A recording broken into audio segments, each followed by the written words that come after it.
May 20th, 2025, I'm calling to the order of the regular meeting of the College Park City Council, College Park, Maryland. We'll begin the meeting with a moment of silent meditation, followed by Pledge of Allegiance. Tonight, this will be led by Councilmember Rigg. In your meditation, please remember those residents who have been suffering because of the flooding in the eastern part of the state. And because of that, our governor has made a declaration as a state of emergency declaration. Anything else you want to include in meditation? Mayor Protem? Yes, Mr. Mayor. If you can keep my family in your thoughts, I would truly appreciate it. Unfortunately, a member of my family was shot and killed Sorry to hear that. last week. Very tragic. They are still trying to find the perpetrator of this awful, horrendous act.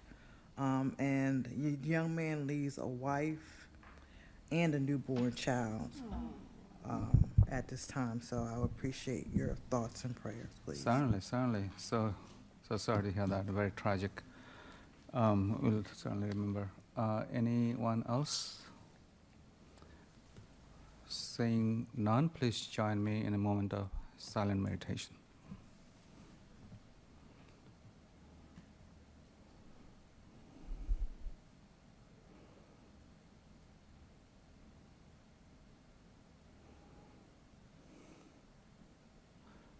Councilmember Rigg?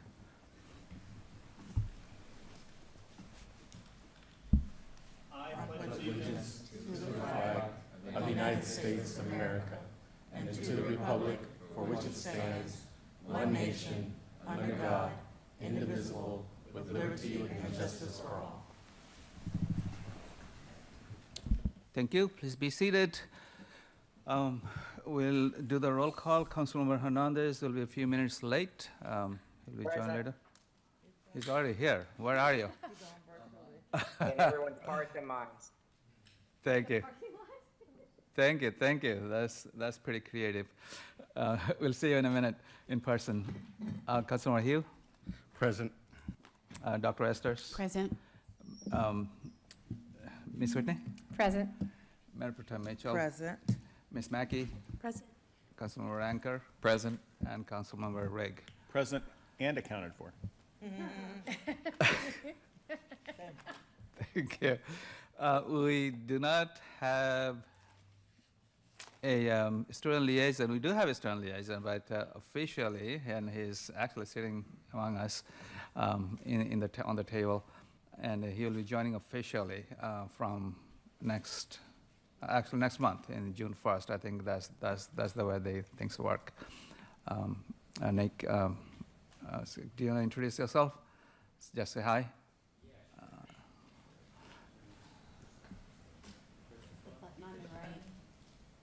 Oh, okay. Hi, everybody. My name's Nick DeSpirito, and I'm really excited to be the incoming student city liaison for the city of College Park. Officially start June 1st, but for now I'm really observing everything that's going on, taking lots of notes, and look forward to working with everyone here this year. Thank you. Thank you. Fantastic. We look forward to working with you as well. We haven't selected the deputy student liaison, but that will be done very soon, and hopefully before June 1st. Thank you. All right. Let's do the announcement. I'll go in the same order. Mr. Hernandez is yet to come. However, we can get back to him. Let's do Councilmember Hugh. Please go with the announcement.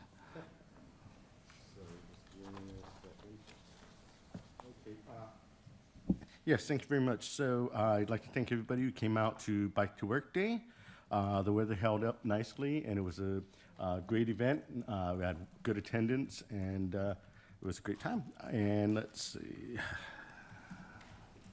I'll save the rest of it for after the closing remarks. Thank you.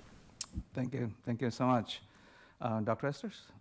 Yes, on Thursday, May 15th, had the opportunity to attend a restorative justice workshop along with Councilmember Whitney and the mayor, with members of the Lakeland community and the African American Redress Network. It was a wonderful opportunity to talk with members of the community about various topics that impact their neighborhood.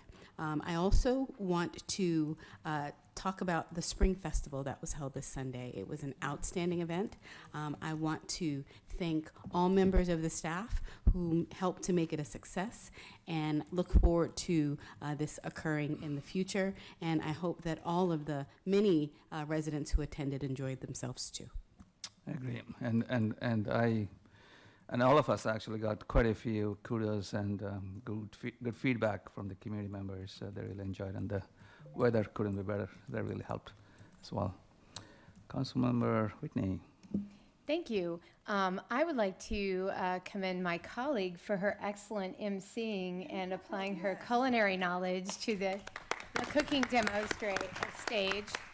Yeah, it was really a beautiful event. I didn't get to attend as long as I wanted to attend for, but what I saw was like packed and gorgeous, and the food was delicious. So thank you to, all the vendors that showed up and the cool artwork that was for sale there, and it was just a great event. I couldn't be happier. And I also wanted to congratulate all the students over at University of Maryland who have finished their final exams. And congrats to all who will be, who either, are graduating right now or will in the rest of this week. And the commencement has been moved to Thursday from Wednesday because of the severe weather, right? Yes, it will I be heard. Thursday at the same time it was originally scheduled for on Wednesday. So the processional begins at 6 p.m. and it will be over at 9 p.m. this coming Thursday. And I'm sure you'll be pretty busy with that. Yeah, definitely very busy. Thank you. I too want to say that the Bike to Work Day was a success, and thank you, our staff, who worked really hard to put this together. Our planning director, Miriam Bader, and Carlos Nunes, you did a really good work. Thank you. And I had the opportunity to really bike to work, along with Councilmember Hernandez to DC, my day job, along with a convoy of bicyclists from City of Greenbelt. So it was fun. It took us only 15 minutes from College Park to DC. I mean, if you drive, it takes almost the same time. So you should try sometime. Thank you. Mayor Pro Tem Mitchell. Thank you, Mr. Mayor. I too would like to say kudos for Sunday's event. It was very, very nice, just to see people from not even only just in the city of College Park, but visiting from other parts of the county, Upper Marlboro, Laurel, even from DC, and some people from Arlington, Virginia. The vendors were so receptive and welcoming. I really had a very good time. I also want to say thank you to Attic Towers for letting me attend, as well as Councilman Whitney and Councilman Hugh, their annual spring health fair. It was well attended, very festive. A lot of seniors were there from Attic Towers, and I got to meet them. I was truly appreciative of that. And I also was able to attend the Lakeland event during the afternoon session representing the city, and I will have to admit that I guess maybe it's getting older that I'm getting more emotional about getting profound about the opportunity to attend the Lakeland event. It was very meaningful, very intentional. It made me make a commitment to the Lakeland community as we move forward, trying to create a positive path forward for them and their community. I also want to announce that tomorrow District 4 will be holding this monthly virtual event. Tomorrow it will begin at 7:30. The presenters will be the Housing Trust. It will talk about what is the Housing Trust, what is the purpose and meaning for the Housing Trust within the city of College Park as another tool to talk about affordable housing. Also, last but not least, I wanted to make my colleagues aware and make any resident in the city of College Park who needs assistance with their WSSC water bill, There is a fund for any resident who is struggling, and the maximum amount that you can receive per year is $500 to help you with your water bill. You can apply for assistance at wsscwater.com/water fund. Again, wsscwater.com/water fund, and apply there. If you have any questions, please feel free to reach out to me, and I'll be able to work with the liaison from WSSC to get answers for you. Thank you, Mr. Mayor. Thank you. Thank you so much for the announcements. Councilmember Mackey? Yes, I also want to give a shout out to everyone who made the event on Sunday so well attended, and it's just such a great event for everyone. And I also wanted to just give a shout out to the College Park Arts Exchange. They're at all of our events, and I was so impressed with just the way they really were outgoing to all the people that came to their booth, and I had the privilege of helping them, and it was very organized and well thought out. So I just wanted to give a shout out to them, to especially Melissa and her husband, and to the volunteer from College Park Academy, and to some of the staff who helped too. And tomorrow, the seniors, who are here, a lot of them today, are having a game day at the College Park Woods Clubhouse at 1 p.m. So seniors, bring your cards, bring your favorite game, and come out and play with some other seniors and make some new acquaintances and have a good time together. And just two quick things that are happening in College Park Woods is there have been some dead trees on the Paint Branch Trail, and they were being cut today. Thank you to everyone who worked together to get that done. Mr. Marsili seemed to be the one who finally got everybody put together for that. And also, they're doing work on our College Park Woods Park, and they took down the old gazebo, and they're breaking up the cement. So things are happening in College Park Woods. Thank you. Thank you so much. Councilmember Ranker? Councilmember Rigg and I would like to thank the city arborist who joined with residents in District 3 to walk along Kenilworth and Edmonston area to look at places to plant more trees and shrubs, and also to welcome the new board for the, or executive committee for the Yarrow Civic Association, which was installed on Saturday. Congratulations. Thank you. I heard that too. Looking forward to working with them. Councilman Rigg? Thank you. And the first, just a little bit of background on one of our agenda items, if my colleagues would be so kind. There is a proposal for City of College Park support for a Class A beer, wine, and liquor license that really surprised the city. It also surprised the community. My understanding is city staff were not notified in very much in advance, and it squeezed on the agenda this week. My colleagues, you can look in your red folders and see the amount of community concern that there is about this. So, and it's community concern that I share quite a bit of as well. My understanding is that the applicant wishes to delay their hearing in front of the Board of License Commissioners and engage in additional community outreach, which I think is an excellent idea. So just wanted to provide that as a little bit of background, because when we get to the amendment to the agenda, there's not typically a whole lot of time to make that kind of contextual information available. The second is I share my colleagues' enthusiasm for the festival over the weekend. It seems to me like there were a number of volunteers, but maybe there might even be a need for additional volunteers. Mr. Young, is there a need for additional community members to step in such events? We always need volunteers. Okay, always, well, always. It seems like a great opportunity to make a contribution to these fantastic events. And finally, to Dr. Esters, did I hear you right when you said that you were the best chef on city council? And you were bragging about it, right? You said you could cook the rest of us under the table. Is that what you said? So I think we're going to have a cook-off among city council members. She said she's going to bring gumbo, too. Oh, no I'm fair. game. I don't remember those words, but I am game for a competition.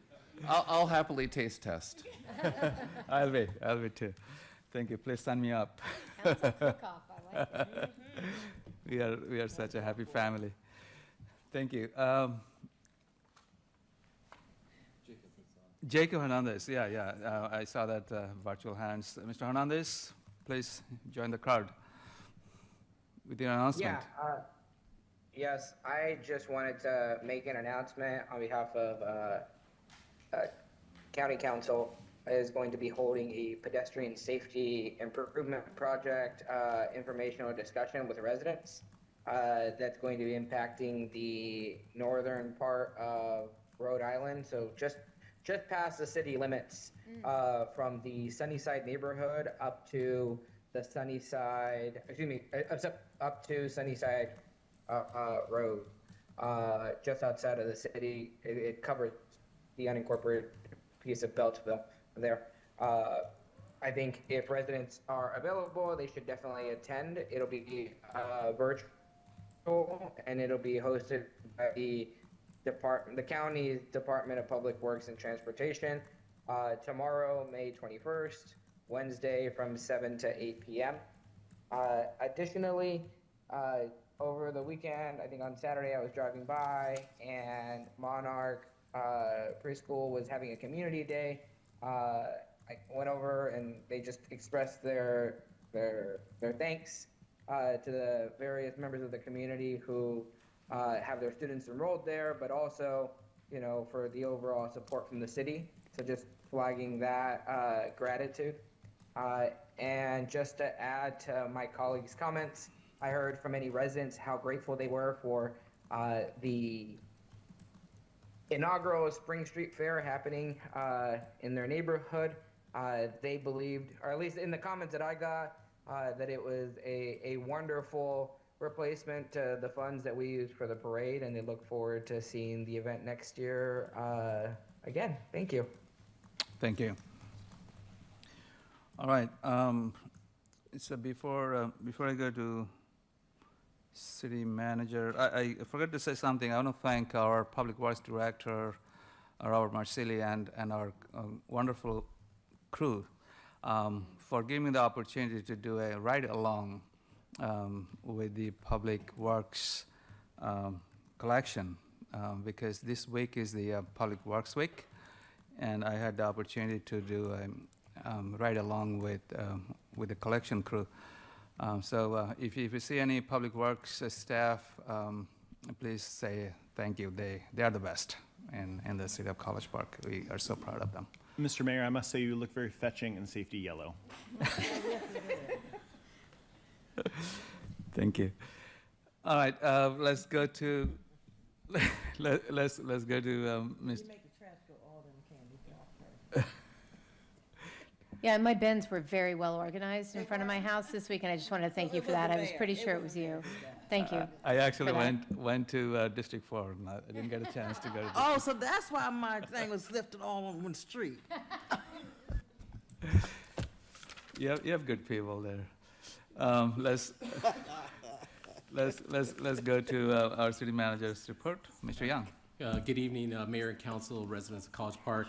Just a couple of quick announcements. One, I'd like to thank the residents of District 1 and 2 who really helped us put on this event in their district, putting up with the cars, parking, allowing roads to be closed. Without them, it wouldn't have been possible. So I do want to say thank you to them for that. We had a lot of cooperation from our residents. The second thing, I just want to clarify for the Rhode Island Avenue Pedestrian Safety Improvements Project, which Councilmember Hernandez talked about. We will put the link in the chat as well as available also online. And that project, the limits of that project is from Paducah Road, and it runs north all the way into Baltimore Avenue. So if any more information on that, again, you can find that on our website and by attending the virtual session tomorrow night from 7 to 8 p.m. Lastly, as mentioned, the commencement ceremonies were rescheduled for Thursday night. There are pyrotechnics that will be involved as part of the ceremony. So if residents hear some popping, it's not guns, it is pyrotechnics. So just wanted to put that out there so in case any of you get any inquiries that our residents are aware. That's all I have. Thank you. Mr. Young, is there any question for Mr. Young? Seeing none? Oh, I have a question. You have? Please go ahead. I was wondering if there was any information on when these summer camp scholarships will be announced? Or have they already been? I got a question from a resident, or, Ms. Barber is going to answer that for us. Yes, the summer camp scholarship should be live on the website. Now, I think we actually reopened it because we had some additional space for scholarship recipients. And as applications are received, they're reviewed and contacted by our office to go ahead and sign up. So I believe that the application should be live again on the website because we have been accepting applications and we have some additional space available. got it, okay. It was a resident asking if they've been awarded yet, so I wasn't sure what the process was. Yeah, if they have a question, they can feel free to email or call Youth Family Services on the status of application if they're unsure or haven't received that. Perfect, thank you so much. Thanks for being here. Thank you. Mayor, if I could, one announcement I did neglect. If anyone is looking to attend the Memorial Day service, it begins at 11 a.m. at Baltimore Avenue and Greenbelt Road. If you have any questions on that, you can also see that on our website. Thank you. And we will not be having any meeting before that. Yeah, so thank you for making the announcement.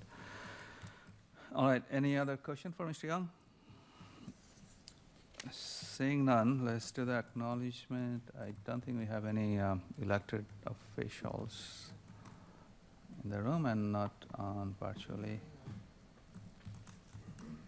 All right. We do not have any proclamations or awards. Now I entertain amendments and approval of the agenda. I believe there is one amendment. Councilor Rigg. Yes, thank you, Mr. Mayor. I would propose to remove the action item 25G-54, approval of property use agreement in support of the transfer of Class A beer, wine, and liquor alcoholic beverage license, et cetera. I need a second for that. Second. That's fine. All in favor, say aye. Aye. Any opposed? Any abstention? So 25G-54 has been removed from the action item. Mr. Mayor, I move the agenda as amended. Second. All in favor, say aye. Any opposed? Any abstention? So the agenda has been approved. So now is our time for public comments. I see one virtual hand, Ms. Perez. Let me allow, I think you are already added. Please unmute yourself, and you have 3 minutes. Introduce yourself. Please go ahead with your testimony. Good evening, Mayor and Council. That was by accident. Enjoy. Okay. That's fine. Nice to hear it. Thank you. Yes. Thank you. Anyone else? Seeing none? Let's go to approval of the consent agenda. We have 2 consent agenda items. Let me read them out, then I will entertain a motion. The first one is 25G-53, which is about the adoption of the Lakeland Neighborhood Plan. And second one, and the last one is 25G-49, which is the approval of 2 legislative action requests to the Maryland Municipal League. Do I have a motion? I move to adopt the consent agenda. Second. All in favor, say aye. Aye. Any opposed, any abstention? The consent agenda has been approved. So now is the time for 2 presentations. The first one is about the recognition of the outstanding essayists in the MML If I Were Mayor, I Would Essay Contest. And Ms. Barber from Youth and Family Services will be introducing. And let me go down as well to do the business. Yes, good evening again, Mayor and Council and residents. It's always an exciting time. This was the 25th year of the MML If I Were Mayor contest.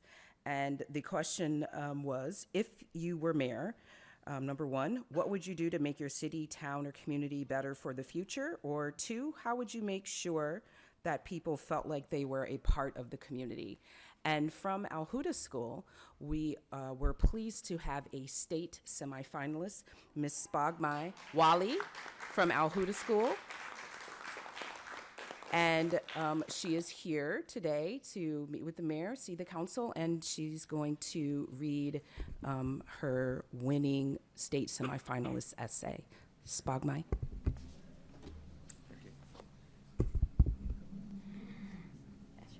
Please go ahead. If I were mayor, I would solve the housing problem in Silver Spring. Imagine being not able to afford a safe place to sleep at night because of how high cost of housing. What if everyone had access to affordable housing? I would put a lot of work into making sure that everyone in my community has a place to live if I were elected mayor. Affordable housing is important because it allows young people, families, and the elderly to live in the safe communities without having to worry about how they will pay rent. Creating affordable housing is one way to contribute to build homes that people can afford to buy or rent. We can work together with builders and neighborhood organizations in order to help with the creation of new affordable homes in areas that most need them. We might change some of the rules controlling where homes can be built. Helping those who are having trouble making their rent payments is another idea. For those in need, we could offer financial support such as help with rent. This would save them from being forced to move to an unaffordable location and let them stay in their houses. Keeping the houses we now own is also important. We can keep up good living conditions for people without breaking banks by fixing and making the safety of older homes. Affordable housing finally helps with the growth of a healthy and a strong community. If I were elected mayor, I would make every attempt to make sure that everyone has access to affordable housing. Nobody should have to be worried about losing their houses. Thank you.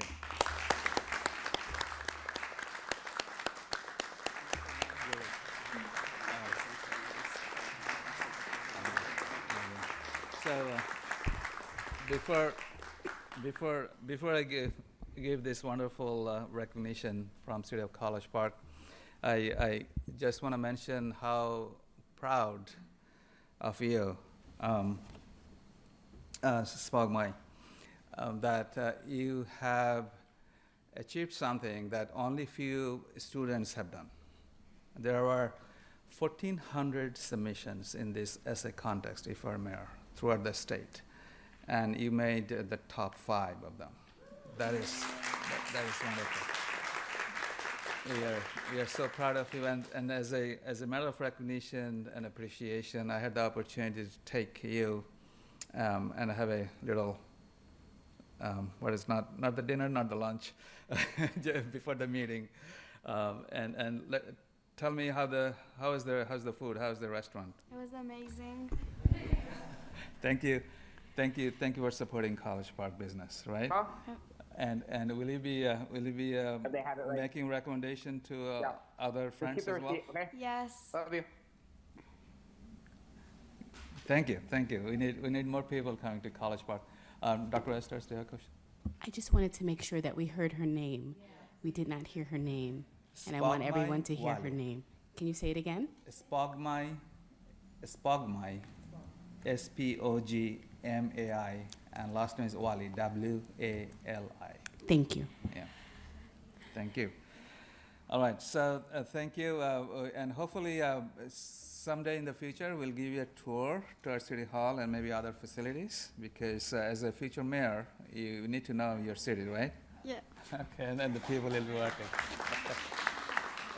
Thank you. So as a token of appreciation, we have a certificate we'll be giving to you. And the family, please come with, and we can maybe, I don't know, how do you know? Oh, over here? Oh, with the mayor and council. Yes, maybe. and Yeah. and let her do the, she's got to do the.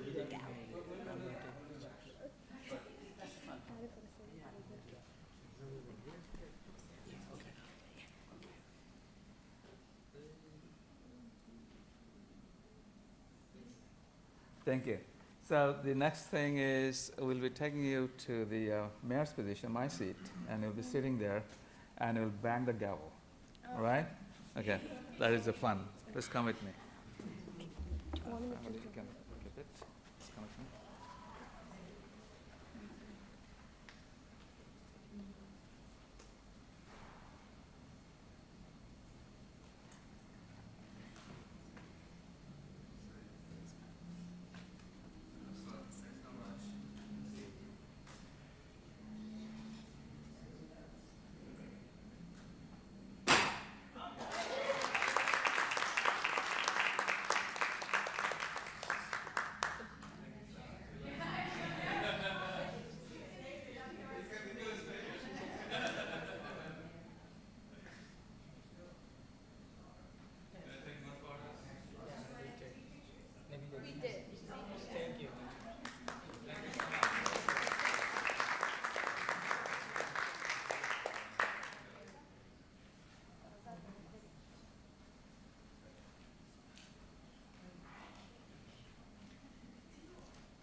Long time no see, Mayor, Council, residents. Congratulations again to SPOGMI. That's always really exciting. Next, if I may, we have a presentation on definitely grateful for the council's support of making College Park a place livable for people of all ages. And there's a lot of work being done on that front. Thanks to our residents and council support. We have our age-friendly College Park lead contractor, who is a familiar face, Ms. Janine Miller, who is going to give the council and residents an update on our age-friendly College Park initiatives and what we've been supporting and what our goals and what we're hoping to accomplish as we keep going with this initiative. Ms. Miller?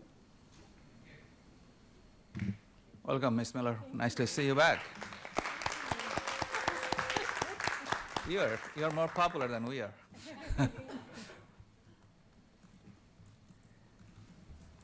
It's nice to see you all. It's so nice to be here tonight. And I can leave when I'm done. You don't have to take it. Yeah. I want to introduce the members of the Age-Friendly College Park Work Group who are here. We have Mary Ann Hakes. Yes, please stand. We have Kathy Keller-Bayer.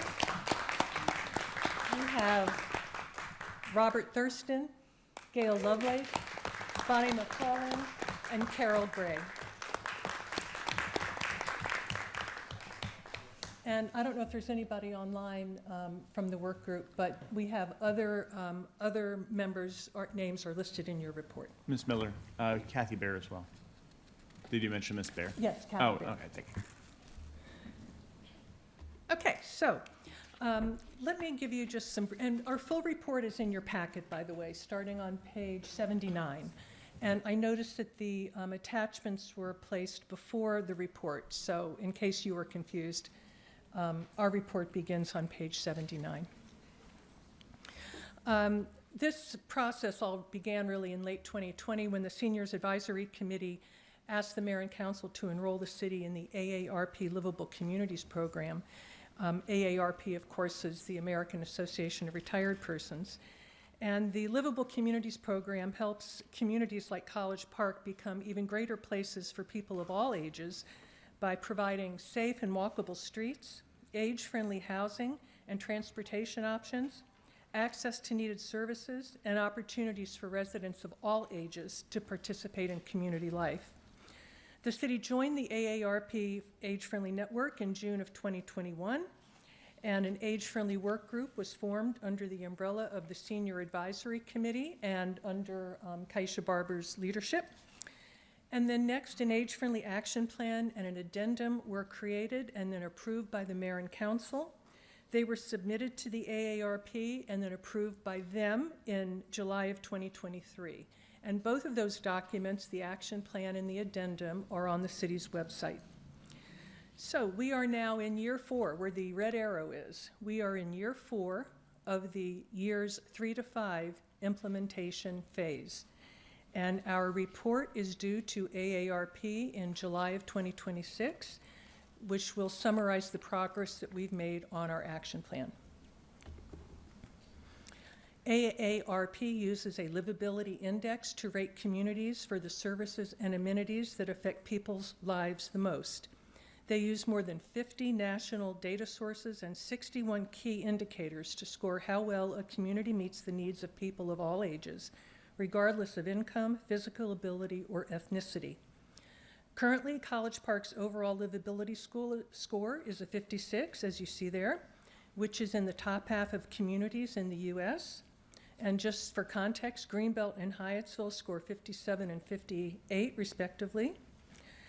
For context, you'll see there it says 73 is the highest city score, but I want to point out that that's for a small city, and that was Great Neck Plaza, New York, which is a community of only 7,400 people.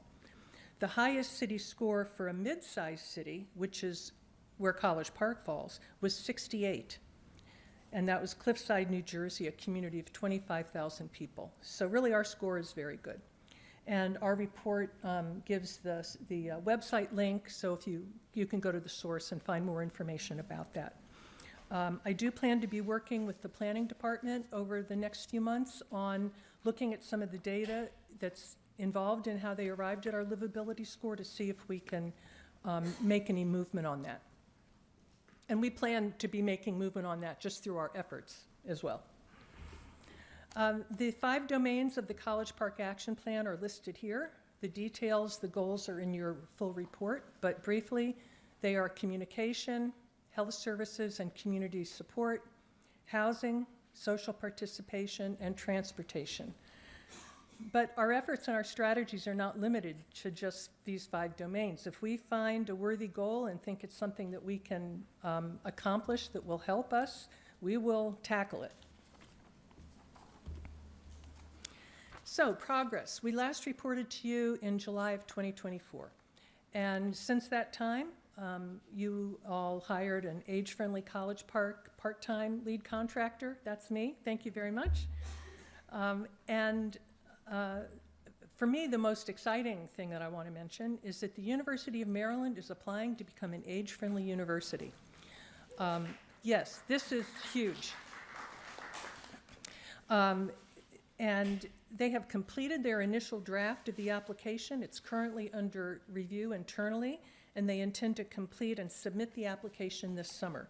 And I'm sure that we'll be hearing from the university later once they've been admitted into the Age-Friendly University Network, and I'm sure they'll be issuing a press release and probably talking with the council and actually other jurisdictions about how this action on their part will impact surrounding communities. But we consider this a huge win. Within our communication domain, we are publishing regular articles in the municipal scene, and we are currently developing a brochure of senior resources that we'll be distributing at city events. And with your approval later tonight of the budget, we'll also have a quarterly insert into the College Park Here and Now newspaper where we can also push out our information for seniors in the city. Let's see. And within our social participation and health services and community support domains, we now have events that we host twice a month at the College Park Community Clubhouse, College Park Woods Community Clubhouse. As Councilmember Mackey mentioned, tomorrow, come join us at 1 o'clock for games. And sometimes we have speakers on topics of health and wellness, so we're trying to not just have fun, but push good information out there for our seniors. In the area of housing, we are still talking about this concept for a housing match and home share pilot program, My hope there is that later in the summer, we'll be able to put together a group of stakeholders to hear a presentation from a certain company that we're in talks with. We're not really in talks with them. I've talked with them once. I have a proposal from them. But we hope to have them come back and talk to a group of stakeholders about what a housing match program could look like in this region, and to find out if there's any interest in pursuing it. We want to wait until the Affordable Housing Task Force is appointed, because we would want them to hear that presentation. Let's see. Then there's the accessory dwelling unit and missing middle housing aspect.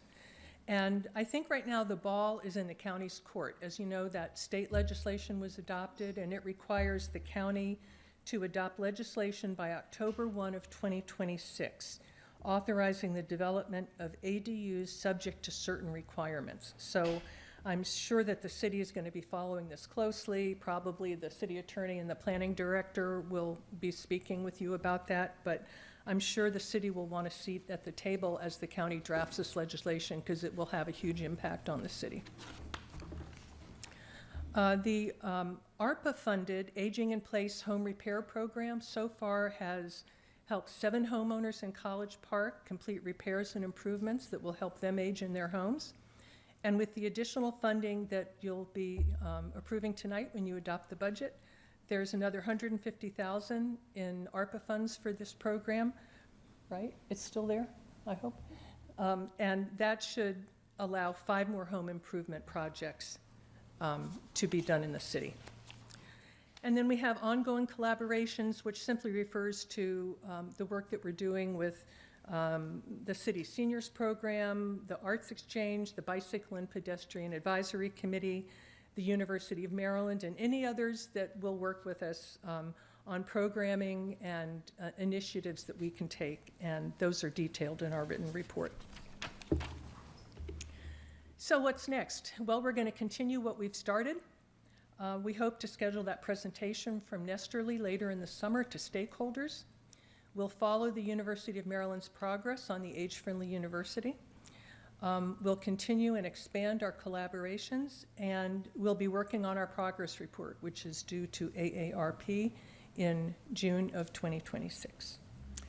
And that progress report, by the way, will evaluate not just our efforts, but also everything that's being done throughout the community, by the city, by the university, by the city-university partnership, the Community Preservation Trust, and the county and others. So we get to wrap all of that up in our final report to AARP, so they can judge College Park as a whole as an age-friendly community. So my last slide. So the work toward age-friendly livability is a continuous process of assessment and improvement.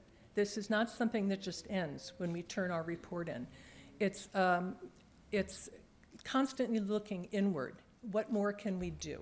And continuing to develop new initiatives, new ideas, and new goals. Our efforts to advance the goals and initiatives in the action plan will help residents of all ages, not just the seniors in our community. And we're looking forward now to your feedback and your questions to help guide us and our work for the coming year.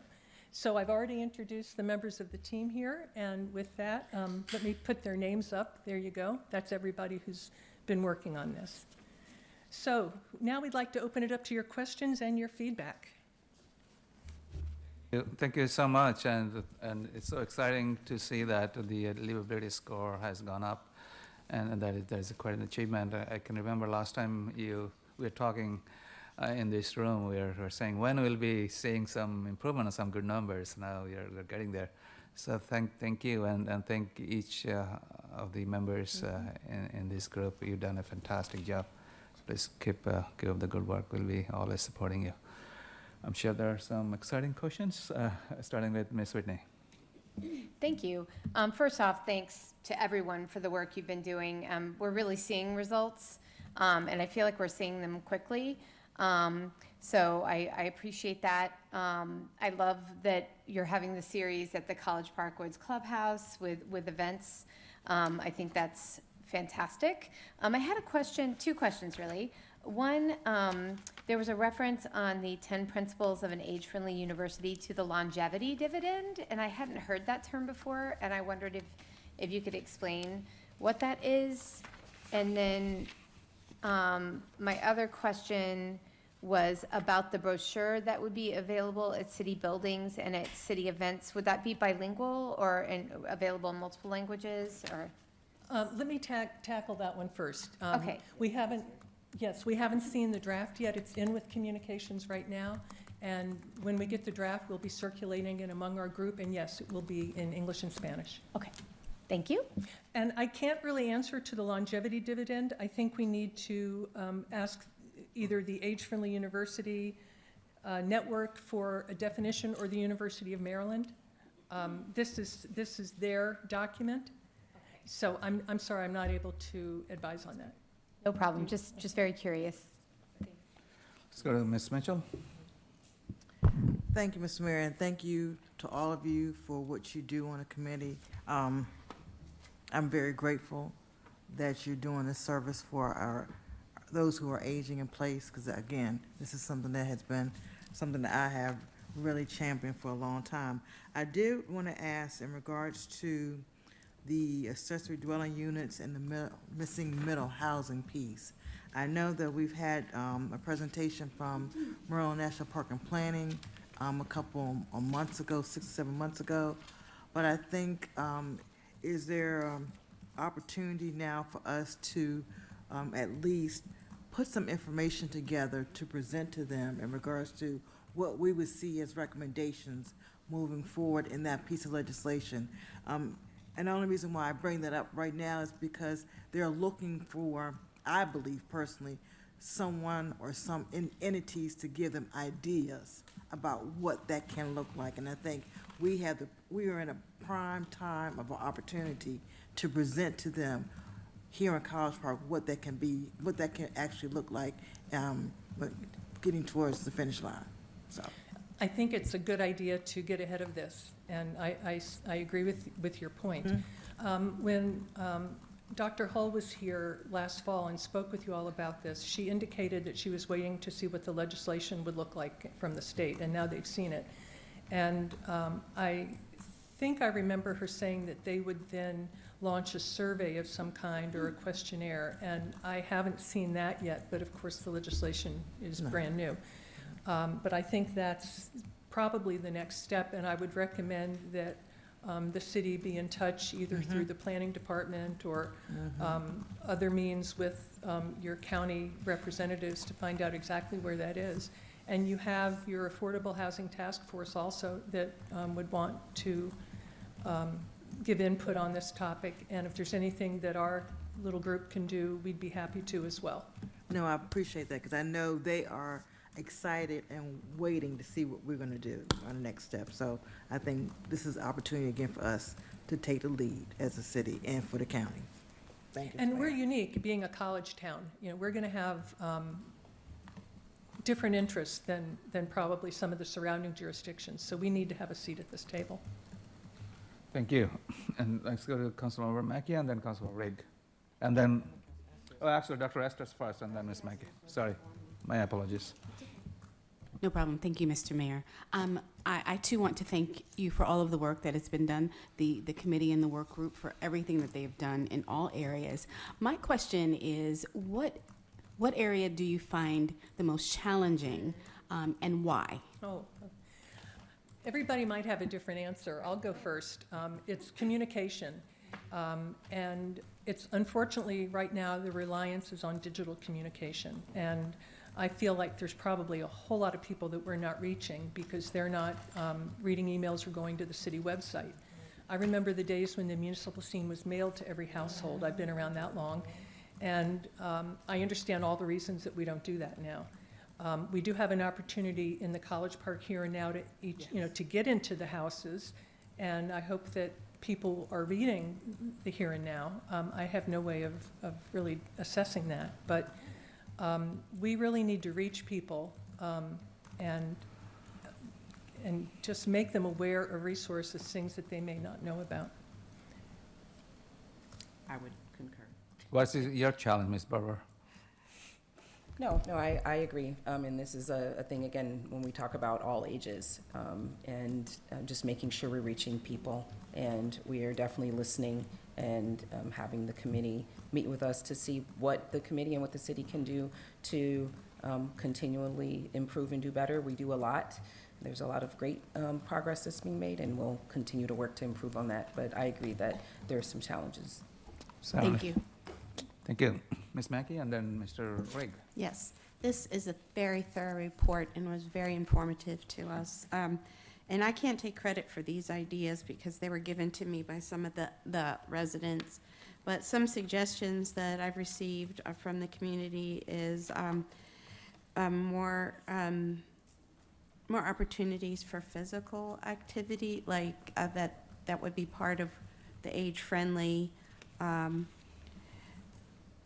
meetings where people can do physical activities together, and crafts, cooking, and singing were the other ones that I received, which I think are all good things. One of the other things is that, as you know, VO Ride is wanting to expand into with more units, and I thought of this one, that it would be good to have a class for seniors how to use VO Rides. Actually, I need that class. I too am concerned about the communications, and I appreciate that there was the suggestion of community boards, and they're in the budget, so hopefully we'll be getting those soon. I always try to highlight the things that I see in the here and now, and in different places for seniors, just calling all seniors, look at this. One of the suggestions, too, that was given to me by somebody affiliated with the university was having special senior, like a Gymkhana program for seniors, and a special just senior-only things during the day at the Clarice Center, which I think they do something like that, but I'm not sure. Actually, some people gave me a lot of ideas on that. The Mayor Pro Tem talked about the accessory dwelling unit, so I won't repeat that. And this one was given to me on Sunday, that we should have health fairs in every district, not only by, not everyone could come to the Attic Towers one, so if we could do that in every district. And that person is on the call, and she knows who she is, and she's on the Zoom. And those were all of my comments. I think, yes, they are. Thank you very much. Thank you. Any response, any comments? Yes, you're in luck, and I just wanted you to know that we have, if I can find the attachment, we have a karaoke sing-along day already planned. What's the date? I'm looking for the date. It's in your, here it is. That's on September 3rd. And let's see, what was the other thing that you mentioned? Oh, Forever Fit. Yes, we have. Thank you. We have Forever Fit is a program being sponsored by the county. I think the date's June 3rd. I keep losing the date. And so that will be an activity day. So June 18th, sorry. They know the date. They know the dates. Yeah. So yes, good ideas. I've taken notes, and we really appreciate getting this kind of feedback. Thank you very much. Thank you. I'm going to send this out so that the seniors will know all about these. I want to also mention about the VO Ride class. We are talking about doing that. We don't have a date yet. We want to wait till they get their three-wheeler vehicle. And Mr. Nunez from the planning department is all over this. So we'll do that. Thank you. Thank you so much. First, Mr. Rigg, and then Mr. Hernandez. Thank you. And like Dr. Esther's and her cooking challenge, I'm competitive. And note that we're somehow below a town that features a cliff, which doesn't seem like the most age-friendly feature in a city.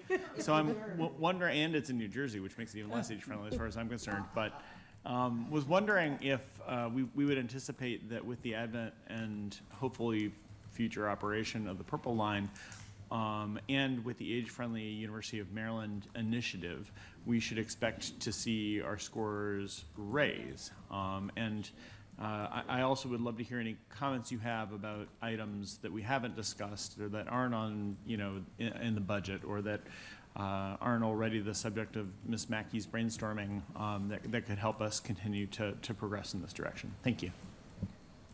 Thank you.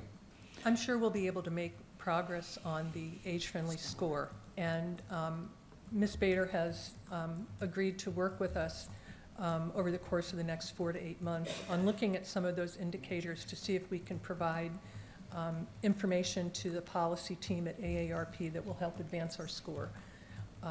I can't do anything about the Cliff situation,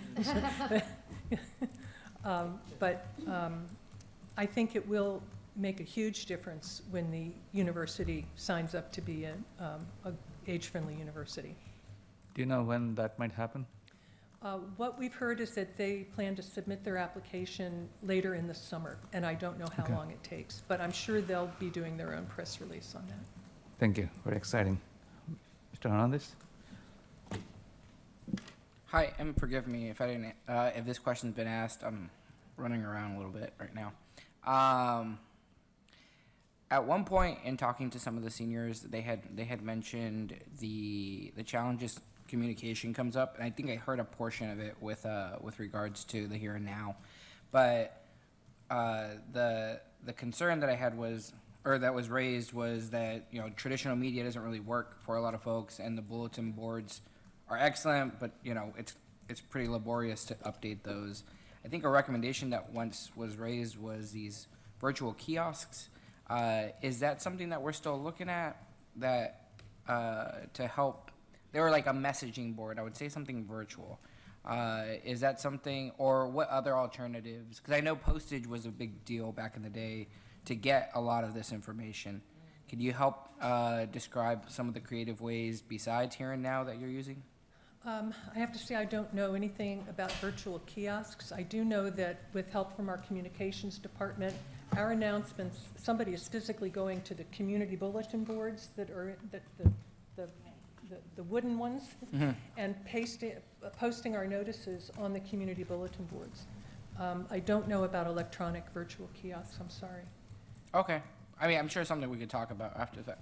You Mr. Young? have two that are in your budget, and we also have dollars for some other more mobile virtual boards as well. I think if I could, and this is just me trying to surmise what I saw was as a recommendation, not necessarily a suggestion from my part, but I think it could be beneficial for us to look at something that, is a static sort of messaging at some of our key entry points.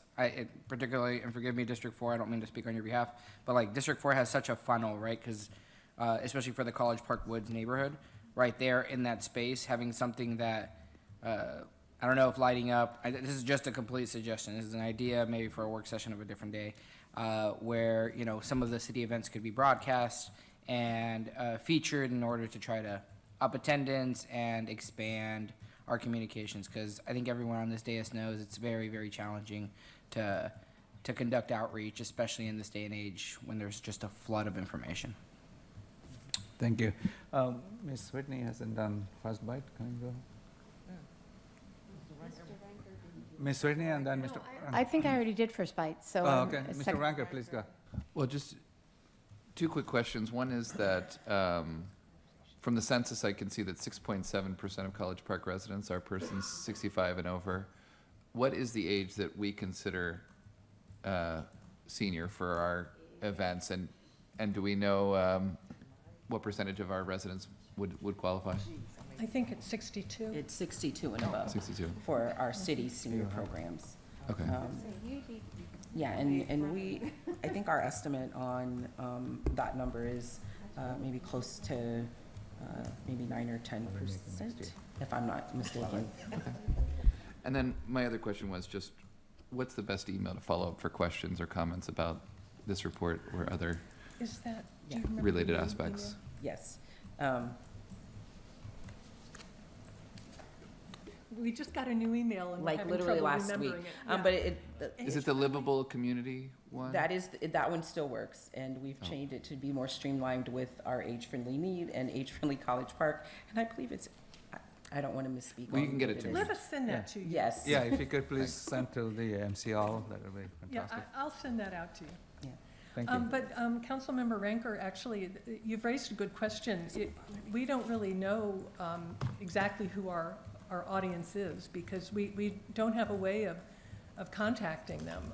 We had asked about doing a targeted mailing through a direct mail house that could cull a mailing list. You know, those direct mail people can target different mailing lists, and we thought we could maybe do a mailing to the people over 62. It turned out to be very costly. So we're using all these other means to try to reach them. Thank you. Ms. Mitchell and then Ms. Whitney. Sorry, Mr. Hugh, you haven't done frostbite yet. Please go ahead. Go ahead.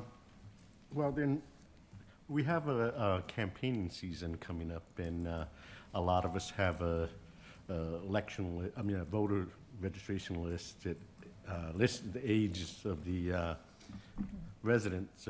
Maybe we could help distribute that as we're out there campaigning. Is there any requirement? Is that a Is there any, the Board of Election Supervisors in the county that might object, is that, to share their voter list? Is there any problem? We're not supposed to use the voter registration list in that way. Okay. I appreciate the offer, but when I was the city clerk and doing elections, Yeah. I was aware of the requirement that you use, when you buy that list, you're using it for a specific purpose. And to try to cull people of a certain age from that list, I'm not sure would be appropriate. Okay. But you certainly can tell people about us and ask them to write to our new email address once I remember what it is and tell you what it is. And we really do rely on you, and I'm sorry I didn't say this before, but we rely on all of you to spread the word. And we send information out to the civic associations, and we can send them out to the council members, and we would appreciate your distribution to your listservs, because we know you're reaching the most people in the community. So would this be a harder audience to reach? Maybe this is something we could just hand out as we hand out our campaign material? Well, we will have a brochure. Once Right. we have our brochure Brochure. available, we're going to ask you to hand that out as often as you can. It will be in city buildings, at city events. When we go and table, we'll have it with us. So you're welcome to hand it out in your community. Okay, great. Thank you. Thank you. Before you go, we have our communication department manager, Rena Quinones. She's online. Please go ahead. Oh, hi, Mayor and Council. Hi, everyone. We're doing fine. Please go ahead. You know, make a comment on the communication side of the story? Kiosks. Oh, can you hear me? Yes, we can hear you. Okay, great. So we did put in money for those virtual kiosks. We were looking at SUFA and some other different variations and different types, and so we are looking at having those kind of, they're digital pedestrian billboards, if you will, where the information can change and we can control it from one central location. So that is something that is what we had requested in the budget, and that's what we put out for. And we also, like Janine mentioned, have been updating the bulletin boards and things like that. So I did want to, the physical ones as well. So I did want to kind of add that clarification. Yes, Thank you. arsenal of communications. Thanks for adding that information. I see all the second base now. I think everyone has spoken first. Ms. Mitchell and Ms. Whitney, and then Fernandez. I apologize. I do have another, a question. As it relates to age-friendly with transportation, we talk about the Purple Line and trying to make sure that our residents, those who are aging in place, have opportunities to reach out to entities to help with their transportation needs and services. I don't know if you are going to be looking in the future to have discussions with like Uber or something like that, because in some major cities, they do have contract with municipalities to provide drive and transportation services for their seniors. So I didn't know that's something that you'd be willing to consider to look into. We have not talked about a contract with Uber or Lyft. I know they offer that, but I'm not sure. That would be really, I think, more in the city manager's court about if we would be able to go into a contract like that with a private company. Well, I couldn't right. really speak to that. Well, We not the could talk to it. contract, but at least doing the due diligence, getting the information so we can have it as a consideration. We can look into that. Okay, thank you. Yeah, I heard that some other cities actually do it already, so we could probably use other cities' model. Something. Oh, thank you, because rolling out our own transportation, we have been actually talking about it for a while. It's proved kind of challenging. Ms. Barber, do you want to say? Looks like you want to say something. I do. And then with our new email, and to get back to Councilmember Rinker's earlier question, it is for inquiries or input or suggestions. It's agefriendlycommunity@collegeparkmd.gov. Nice handle. Sorry, can you repeat that? Yes, agefriendlycommunity@collegeparkmd.gov. Very nice choice. Thank you. Ms. Whitney and then Mr. Hernandez. Just really quickly, and you may already have done this, but I'm just curious about bulletin boards and other places that aren't like city, like civic association kind of bulletin boards. Like I often see seniors hanging out at the Dunkin' Donuts up on Route 1. I know Starbucks have bulletin boards, different locations like that. Maybe just having, a rotating like one flyer, not one necessarily that people can take, but just it's up there so people see what's going on as an idea. Thank you. Thank you. Very nice. Mr. Hernandez. My question was about transportation and trying to get people from there, because they're just all over the city. Is it possible for us to make a list of like places where folks that are senior could like potentially, or maybe that's a project for Neighbors Helping Neighbors, or like or an opportunity to explore. So our brochure, the brochure we're working on includes transportation options. Is that your question? Will we have a list of the options available? It's more my question for, I know that there are seniors in District 1 that aren't necessarily plugged in as a primary, like, hey, the city is a resource, right? There's always a reason. It's usually transportation. But they have individual houses. I don't know whether or not we go and pick people up from their homes. Oh. And Okay. if that's something that we can do, or if we need to help by creating some sort of a list of, hey, we know Miss Blankenship lives on 52nd Avenue, and she might need a ride, or we just want to have a time to go outside.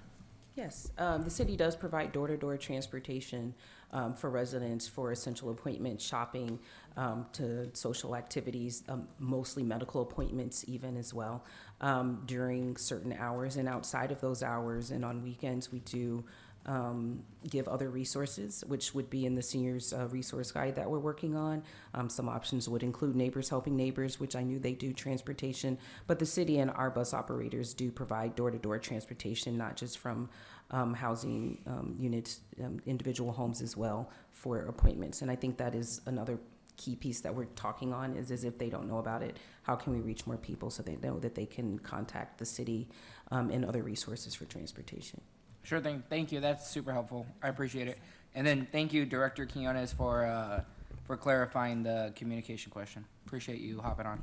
Our transportation options for the city are on the website as well under seniors program. But again, we are working with the committee, but to make sure that it's elevated and that people know about it and know that they can use it. Thank you, Director.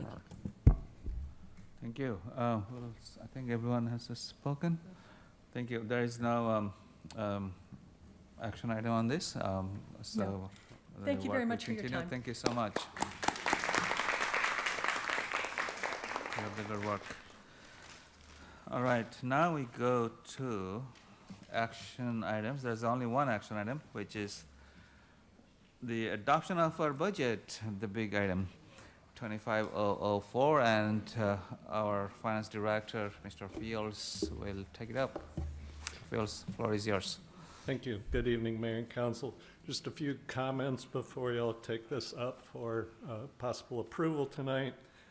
Last week, you reached consensus on an amendment that is included in Ordinance 250404 as amended. That included 7 additional expense items. They're included in the cover sheet. I won't go through those. But comparing that to the original proposed budget ordinance, when you netted that, y'all allowed staff to find funding for those additional expenditures. A couple of those reduced expenditures, so the net increase to the budget was $201,000, which was a very small percentage increase to the original proposed budget of about 0.68%, using $76,000 of fund balance to balance the remaining budget amendment that was agreed to. That only reduced the fund balance percentage by 0.3%, so it went from 36.2% to 35.9%, again, right at 36%, so virtually no change there. I did want to remind you or mention again, as I do every year, I do it usually at the first budget work session, to talk about, there's changes in 200-page budget document. We find changes and things. And I just wanted to mention, again, that proposed budget document, this proposed budget document is not revised or amended for all of those items, nor the budget amendment tonight. Those minor changes are to correct typos, personnel tables. If you remember specifically, we had in fleet services, there was a mechanic position that was not shown there. It was in other places. The dollar amounts are correct in the budget. Those tables are just for informational purposes. The narratives, there are certain narratives that get revised, and then changes in the proposed pay plan. All of those items, and there are statistical tables in the back, again, that probably aren't seen. Again, none of these items affect the dollars that are in the budget, that are in the budget ordinance. Those don't change. After tonight, assuming approval in the next couple of weeks, I will be preparing the approved budget document, very similar to what you have, very similar to the number of pages. That will include the amendments you make tonight, in addition to what has already been proposed, and any changes from those to the related narratives for those. The city manager's budget message, it will be updating that to reflect all of the adopted budget numbers. And then it will include those minor changes, air quoting minor changes, that I just mentioned that do not affect or change the dollars that were budgeted. Some of those that will include some departmental performance measures we're going to add to comply with GFOA's budget award requirements, the most current statistical tables, and then the pay plan is going to be revised. That revision, again, does not affect budgeted pay dollars, but it will be revised to properly reflect the approved union contract from back in December or January. So that's all I have to say. If there's any questions before y'all take it up, Any I'll question? be happy to try to answer. Mr. Fields? Okay. Thank you. So at this point, I entertain a motion to introduce the amendment? Not the amendment, the actual budget motion. Before, I have a technical question. I recognize that my colleague, Councilmember Whitney, has an amendment to the amendments. So we need to introduce the motion first. So make the motion first. Okay. and then there will be an amendment. Okay, I just wanted to make sure that I didn't overstep. All right. I move to adopt ordinance 2504 as amended by the mayor and council of the city of College Park, Maryland, to adopt the fiscal year 2026 general fund, ARPA allocation fund, debt service fund, and capital projects fund budgets for the city of College Park. Second. Any further comments, Mr. Hernandez? I just want to thank my colleagues and everyone who put all the hard work in preparing the city budget. I know that it must have taken staff hours to really put together, and just the hard work from everyone involved, especially as we considered this critical amendment to the priorities of council, including some of our environmental priorities, language accessibility, ensuring that there is a place for everyone, education, walkability, economic development, and even planning for contingencies in these uncertain days. So thank you very much. Thank you. So we did have the public hearing, so we're not going to go public on this item. However, if there is an amendment, we'll probably be going. So this is the time for discussion at that. As part of discussion, there could be amendment. Please go ahead. I would like to put forward an amendment to the motion. Basically, I propose to reduce the additional expenditures for the business attraction retention from $50,000 to $40,000, so a $10,000 reduction. And I propose to add $40,000 additional to the business facade and improvement grant fund. Second. And, I'm sorry, that's okay. I appreciate you though. The result of this would be on the proposed funding sources to maintain a balanced budget. This would increase the appropriated fund balance that we see on page 26 to $106,023 from $76,023. Second. Second, now the second. Further comments on the amendment? Yes, basically, we all had a great discussion last week as council, and heard what a lot of different members on this body were making different suggestions of things that were priorities that we really wanted to focus on as a body, and just kind of trying to work those in and make sure we have balance between the attraction retention and the facade and improvement. Kind of we heard last week that often the attraction retention maybe is kind of bigger grants to fewer recipients, whereas the facade and improvement are smaller grants to more recipients. So just kind of trying to strike a balance there. Thank you. So just to summarize, you are reducing the business attraction retention from 50,000 to 40,000, and you are increasing the. Well, point of order. Sorry, you are adding the business facade improvement to 40,000, by 40,000. In fact, clarification, reducing the additional amount of money, because that is in addition to what's already there. Additional, correct. Thank you to my Which esteemed was- colleague for making that clear. I appreciate that very much. Which was part of the COA 6 list. Yeah. Thank you. At this point, our attorney, I think we need to go to the audience because this is on the amendment for public comments. Right. So if there is any comment from the audience on the amendment, this is the time to speak. I have 3 minutes. Anyone online? Seeing none, let's come back to the council. Any discussion before I take the vote on the amendment? No, Mr. Mayor, I don't want discussion at all. Want to say I'm very pleased to my colleagues how we conducted ourselves this year on this budget and how we all came together. Again, to Councilman Whitney's point, we looked at the whole holistic approach of providing services for everything that we thought that was necessary to move forward in these uncertain times. So I would like to call to order for the vote.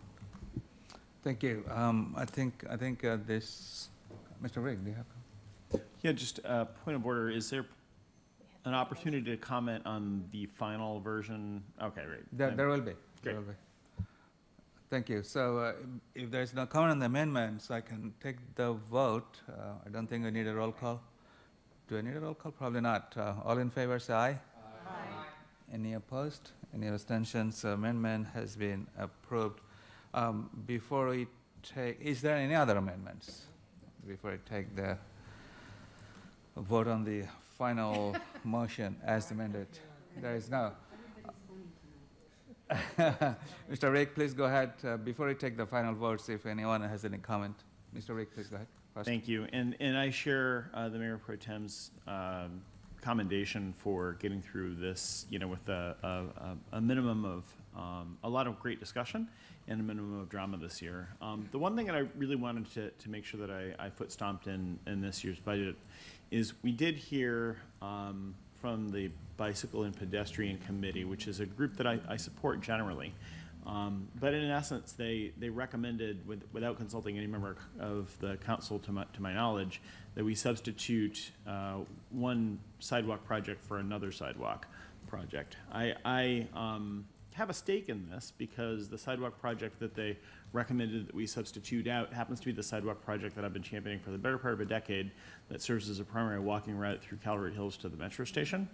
And so one of the reasons why I appreciate the wisdom of this particular amendment is the addition of additional funds into the Complete and Green Street Sidewalk CIP for support of an additional sidewalk project. And I anticipate that this would give us both the resources to pursue the recommendation from the Bicycle and Pedestrians Committee without having to cut, the future design of a project that's been, considered and anticipated for several years.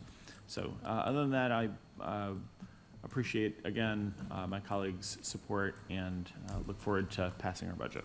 Thank you. Maybe we can have a sidewalk on both sidewalk projects in both in District 3 and other districts. More sidewalks, better. Yeah, I'll support that. Any comment before the vote? Mr. Hernandez. Yes, I just want to make a quick comment and maybe a question to staff. Looks like there's at least 5 comments in Spanish. Have we ever received any comments for the record in Spanish, to your guys' knowledge? On the budget? In general, in city history. No. Really? I don't believe we have. Yeah, that's really, really cool. Yeah. Thank you. Good. Thank you. Yeah. So before I take the vote, I just want to have a brief comments. First of all, I want to thank our staff, Mr. Young and Mr. Fields, for their hard work preparing budget. It's not easy. I mean, it's lines and lines of numbers and dollars and cents, and putting them together and making a balanced budget. So kudos to you. Thank you. And this will be the last budget for Mr. Fields. Can I give a big hand, Mr. Fields? Yes.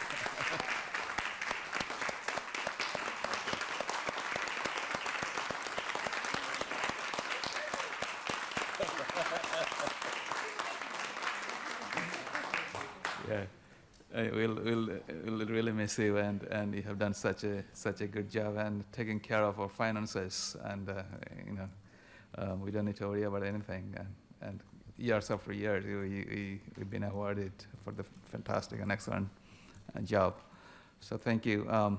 And even when other jurisdictions, especially the state, county, they are going through deficits, but in College Park, we have good news that we have a very healthy reserve, and we are not actually touching that.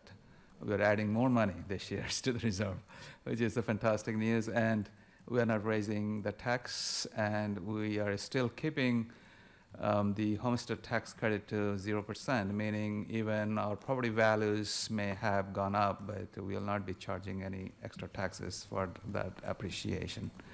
So those are fantastic things. Even on top of that, we are adding more staff to have more efficiency in the work, especially the staff, the senior staff members to take care of the public safety, and also the economic development coordinators and another deputy city managers probably. So these are new addition, and this can only improve our operations. So those are fantastic good news. And our tax base is even better than before. All is going up and up, meaning that we can have more revenues without raising taxes, without charging our residents for more taxes. So that kudos to our economic development team, Mr. Michael Williams and his team, for doing a fantastic job bringing more businesses and more developments, and our planning department, all of the staff actually, for doing a fantastic job together to keep College Park moving. Thank you all. Any other comments before I take the big vote, historic vote? Saying none, please say aye. Sorry. I You believe we agree? need to make move to pass the ordinance as amended. Okay, you need to make a motion, as amended motion, right? Right? I'm sorry, say that again. Yes, we're going to make the motion is on, and then we're going to approve the amended ordinance as further amended. Okay. Amended as amended. Amended as amended. Yes. Okay, I'm going to try to get this. I move to adopt ordinance 2504 as amended this evening over the amendment that was previously put forward by the mayor and council of the city of College Park, Maryland, to adopt the fiscal year 2026 general fund, ARPA allocation fund, debt service fund, and capital projects fund budgets for the city of College Park. Second. All right. I don't think we need more comments on that. And say, all in favor, say aye. Aye. Any opposed? Any abstention? We have a budget. Congratulations.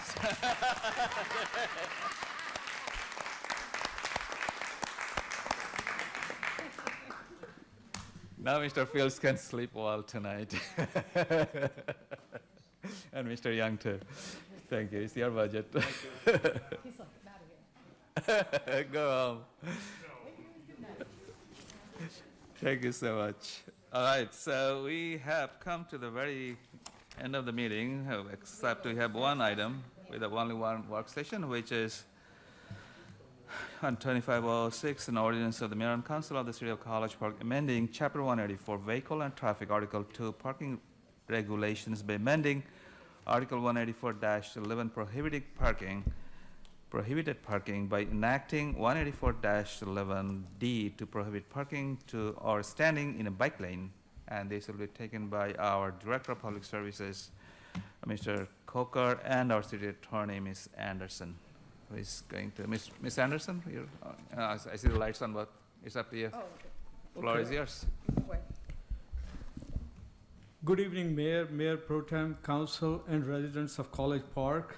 The discussion item beforehand at the present time is regarding proposed bike lane safety. Let me speak to the background on this particular proposed ordinance work session. Pursuant to the concerns regarding the standing or stopping of motor vehicles in bike lanes, Council Member Whitney sought information on the authority of city to enhance measures regarding bike lane safety.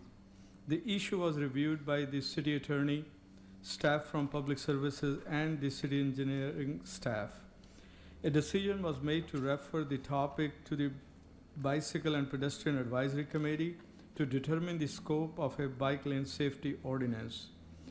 The city attorney reviewed the findings of the Bicycle and Pedestrian Advisory Committee regarding the scope of Chapter 184, Section 11, and recommended that city enact an ordinance to specifically address bike lanes. The ordinance would give city authority to issue citations for violating those requirements. The proposed draft ordinance amends Article 2, Parking Regulation, Chapter 184-11, and amendments to Chapter 110 to include penalties for the violations. Thank you. Mr. Anderson, do you want to add anything? Thank you. Good evening, Mayor and Council and residents of the City of College Park. The ordinance before you was an attempt to give the city or specific authority dealing with bike lanes. And our attempt in the ordinance was to provide a definition of the bike lane and to include the various micro-mobility type transportation devices, which include bicycles, low speed, in anything that's operated low speed by human or electric powered transportation. And it includes bicycles and electric scooters or e-scooters. And then we also provided the specific prohibition so that in enforcing this prohibition, it is clear to the residents and clear if we have to go to court to enforce this requirement. And then finally, we want to make sure that the markings are clear, and I don't think we have any issues with that. And we also want to make sure that their signage is also clear. The other item was that we examined the fees that are currently in existence. And in that section of the code, the fees are low, starting at $35, and then there was a step up to $70, and then finally $80. So what is proposed here is, and it was a comparison in examining some statutes in other jurisdictions. There were some as high as 300. I started with 100. I think the range was from 100 to 300. And what you have before you this evening is $100, a step up if it's not paid within 31 calendar days to 200, and then finally after that, 210. And then, you know, if there's collection fees or charges, we would examine that as necessary. And then finally, I wanted to specify that in the city, you know, we have state roads, county roads, and then of course the city streets or thoroughfares. And this ordinance is only addressing city streets, roads, and thoroughfares.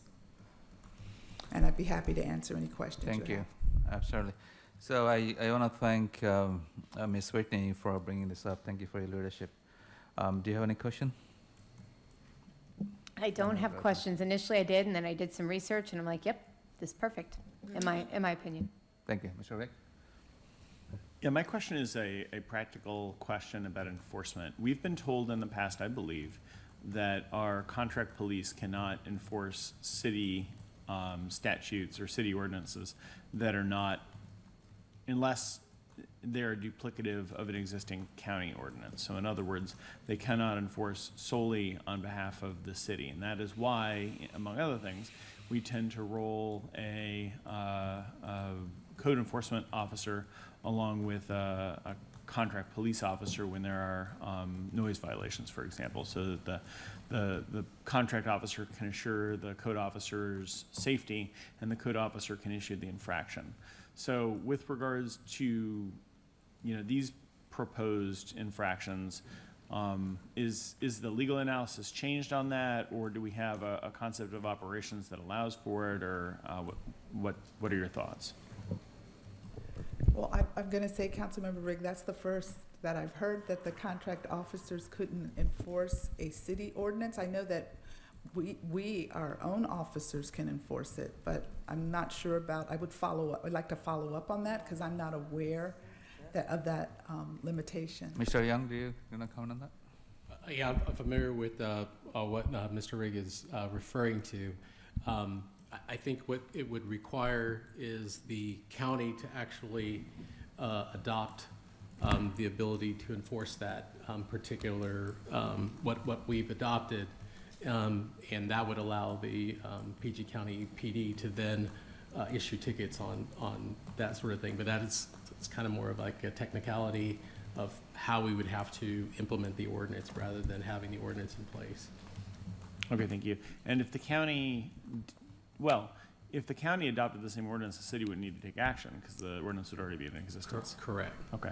But they haven't, so. Understood. All right, that's helpful. Thank you. And if the county did take up the ordinance, presumably enforcement action could also be taken in obstructing bike lanes on county roads. Correct. I think so, but I would want to take a look Got it. to see if we would need to want to amend our ordinance to include county roads as well. Thank you. And state highway, I guess I don't understand why if there were a county ordinance and a city ordinance, why we wouldn't be able to enforce an ordinance on a state highway. Is that because there would need to be an aligning state ordinance? Yes, we don't have authority, generally speaking, on state roads. We only have authority as to what they give us. So we could not, without a state ordinance in place, enforce on state roads. Okay, well, just to ask a follow-up on that, how come we can do things like enforce noise violations and speeding infractions on a state highway? Because we're given specific authority. I see, thank you. Okay, that's helpful. I guess this strikes me as something that's worthwhile doing, but it does seem like there's a lot of missing pieces to make it workable. So maybe we can ask our 25 delegations and other state representatives to work on similar changes or giving us the authority to enforce on the state roads. Mr. Young? And if I could, I'm trying to remember the legislation this past session, and actually this is, I think, kind of what spurred Councilmember Whitney. We had actually been talking about it before, but we were looking at the legislation that was in Annapolis this last session. We had language in there. It got through one of the first house, I believe, and it got to the Senate, and they added in language which would allow up to 30 minutes of parking. It actually did the exact opposite of what we were asking for, and so that's kind of, we're kind of out there in no man's land where we've had to do something with the situation, and we still have a goal of addressing the state highway, because that is where the main issues are, but we also want to make sure that we have that available for the city streets that we control, and it would be no different throughout the city. Thank you. Thankfully, we don't have challenges in the city street like Rhode Island Avenue bike lanes. We don't have any problems, but the problem is on Route 1, which is a state road, which is unfortunate there isn't any. Mr. Hugh, and then Ms. Mackey, and then Mr. Ray Ranker. For me as well. Okay, Mr. Hugh, please go ahead. Thank you. Yes, I'm just curious, which department would it be, parking enforcement, code enforcement, or both, in writing these tickets up? I think that's to Councilmember Riggs' point. Typically, our parking officers as well as our code officers don't typically write traffic enforcement. Parking does to an extent. I'm guessing, I'll have to ask Stephanie, but I believe on this one, parking probably could enforce this particular section of the code, but most likely it's our PG County, either contract or PG County officers. Thank you. Ms. Mackey and Mr. Ranker and Ms. Whitney. I just wanted to make sure that the sit-down three-wheel scooters are going to be in this? Because you say e-scooters, so would that include the three-wheel ones that are kind of like a big tricycle? Tricycle, Yeah. Yes. Okay, I just wanted to make sure because it wasn't super explained. So anything with two wheels and then the three-wheel cycle. Okay, thank you. And Councilmember Mackey, I will take a look and make sure my definition is broad enough to cover those. Yeah, I just wanted to make sure that was covered. And I also applaud this.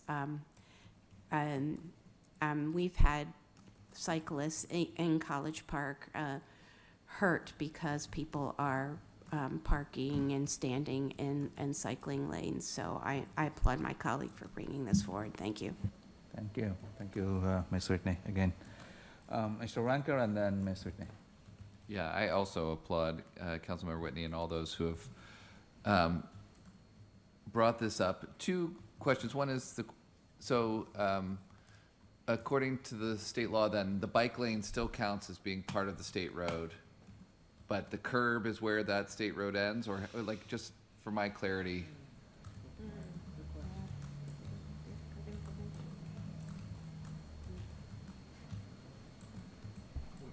I'm trying to follow your Yeah, question. yeah, I'm trying to Which make curb are you referring to? Are you, is there a specific roadway that you're? Well, just thinking referring about on Baltimore Avenue then, because I guess there's kind of two reasons I'm asking this. Just in general, where we have jurisdiction, does it, so the bike lane still counts as part of the state road? On Baltimore Avenue, yes, it is still part of Okay. the state highway. If a bike lane next to the state highway was raised so that it was even with the sidewalk, would that still count as being part of the state road, or would it be city? That's a good question, actually, and particularly we see it right outside this window, City Hall. Right, this strip right here. That strip is actually not in the state right away. It is actually in the city right away. So that, at least that's small section. So how we would enforce that might be a little bit different than we do the actual bike lanes that are on the state right away. Right, and also clearly, of course, it might be a little harder for a vehicle to obstruct that, but I'm just wondering about that. That's a good question. That would definitely be something, as part of implementation that we'd have to take a look at and see how we were going to be consistent in enforcing that amongst the different types of roadways that we have within College Park. Okay. We have the same issue a little bit on, not as much on Greenbelt, a little bit every once in a while, but it doesn't block the traffic the way it does on Baltimore Avenue. Baltimore Avenue is an absolute problem. Right. And just in general, and I know obviously I'm also new to the council for this, I'm a big fan of bike lanes having more protection by being raised up off of the existing road. I think a curb, really makes everybody feel a little safer.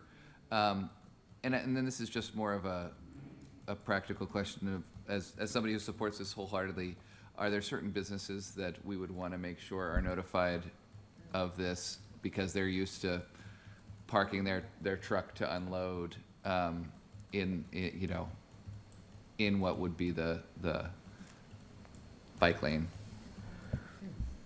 I don't, for the most part, the one that's really most affected is Rhode Island, in between Greenbelt Road and Edgewood. We don't. I won't say ever. We occasionally I'll see a car parked there, but not for very long. So I don't see us having that much of an issue in that stretch. There may be a few other locations that have a bicycle lane that we may add in the future, which we would have to then take that into consideration. Your thoughts on that? All right. Thank you. Great questions. Ms. Whitney, okay. Thank you, and thanks for all the excellent comments that we've heard tonight. I just wanted to say that part of this, it's definitely frustrating that we don't have the power to address what is the biggest problem in the city, which is the behavior on Baltimore Avenue.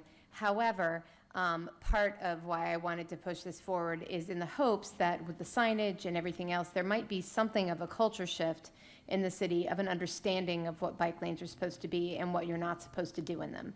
And I have certainly seen many cars parked or stopped in the bike lane on Rhode Island Avenue as I'm driving by it, surprisingly so. Like just pulling over to check their maps or, got a message. Better than driving while they're doing it, but I prefer that they just pull over into a place that isn't a bike lane. So, thank you. Always one at a time, one star at a time. Thank you. Any further comments? All right, so the next step would be bringing this up for introduction. Yes. Okay. Thank you. Thank you, staff. Thank you, Ms. Anderson and Mr. Coker, for your hard work for putting this Thank you.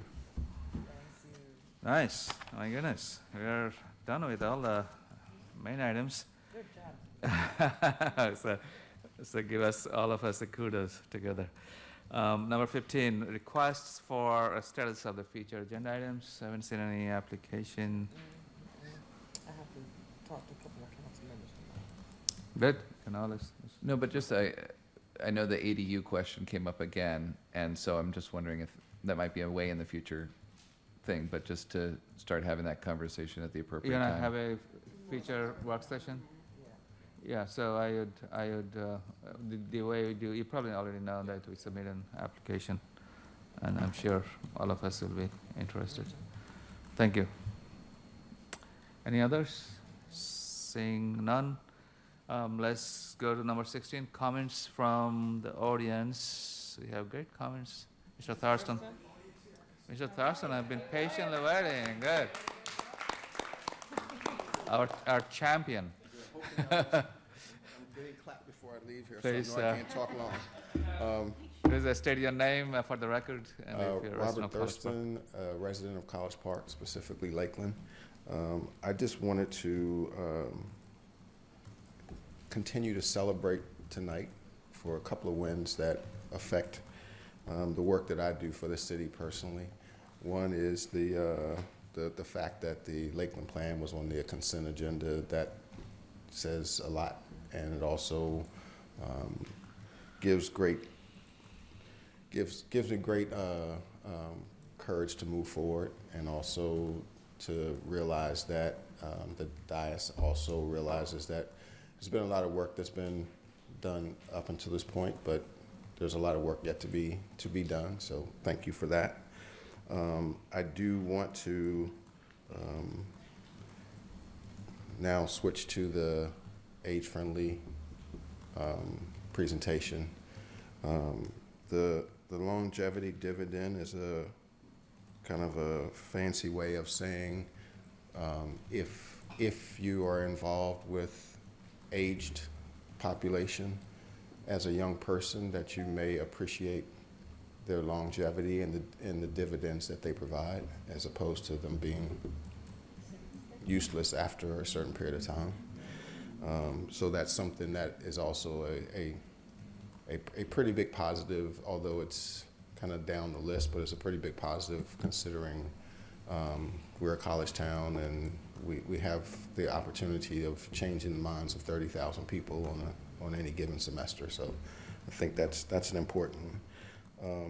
The other piece I wanted to mention about the longevity, about the age-friendly is one of the things that we're not focused on, and one of the areas that is really kind of lowers the average is called the Opportunity Index. And that Opportunity Index really is about the ability to be employed, the ability to have an education, and those things. I think if we're working on good housing, good transportation, that hopefully those will be benefits that do come about. But that's something that is not necessarily on our initial plate, but it is something to, especially for the diocese to kind of lean into. Specifically is equal opportunity, which measures the factors like income inequality and access to resources. Economic opportunity, which assesses things like availability of jobs and economic growth. And educational opportunity, that includes metrics like high school graduations rates and access to education. So those are the, I believe we tend to hover in the 40s in that particular index, which kind of drives the number down a little bit. So that's one area that with joint effort, I think we can improve upon. But I think it's important for you to understand what that number is and what's driving it. So that was one of the other thing I wanted to say that. And finally, I said a lot of positives for me tonight. I want to thank you all for the budget from age-friendly to restorative justice to neighbors helping neighbors. Thank you for your consideration. Absolutely. Thank you. Thank you for all the work. Keep up the good work. All right. Any other comments? I do not see any virtual hands. So let's come back to the council for the comments from the Mayor and Council, Student Liaison, and or the city managers, Mr. Rigg. Just a quick question for city staff. Is the record going to remain open on the Class A beer, wine, and liquor license if residents have additional comments? They can always submit comments to the clerk's office at any time. We'll definitely take those and add those to the staff report. That's what I thought. Thank you. Thank you. And I believe it will be rescheduled in one of the June meetings. We have 2 meetings. Yeah, I believe it's going to be, well, I think it's going to be before the Board of License Commissioners now for June 24th is what I think I heard. So we'll have a couple potential opportunities to engage with them. Thank you. Yeah, but on our city council, it will be coming for action. And thank you, Mr. Rigg, for your leadership with the community. And I agree with you. There's very little support in the community, which is concerning. Thank you. Mr. Ranker? Pass. Ms. Mackey? Just quickly, want to encourage my colleagues to be thinking about your Good Neighbor Day project. And I hope to see you all at the Veterans Celebration. Thank you. Thank you. Yeah, we'll look forward to that. Mayor Pro Tem Mitchell.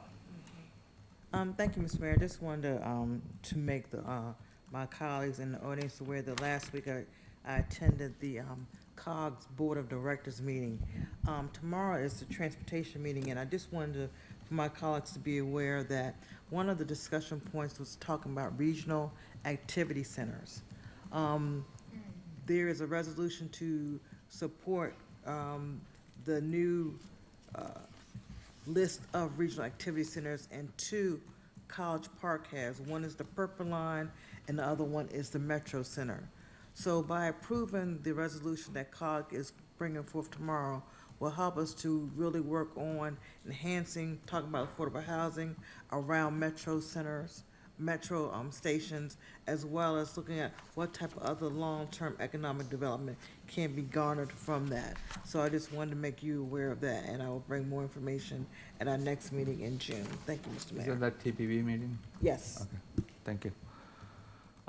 So today I had a chance to attend the CMAS meeting with Mr. Young, and even I think one of the big highlights in the community, there are a couple of attendees that are telling things have been quieter in College Park, which is a good news. It's a good problem to have. So there hasn't been much crime activities, which is a fantastic news.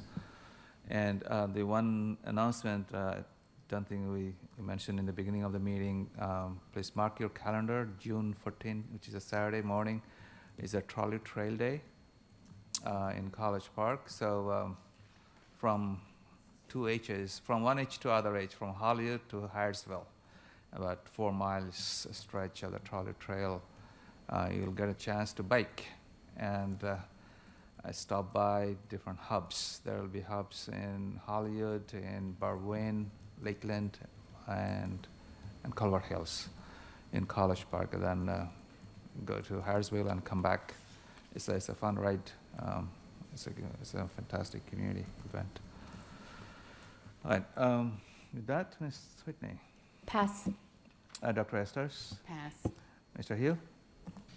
Yes, thank you. I had the opportunity to attend the Asian American and Native Hawaiian Pacific Islanders Economic Power and Community Summit. That was yesterday.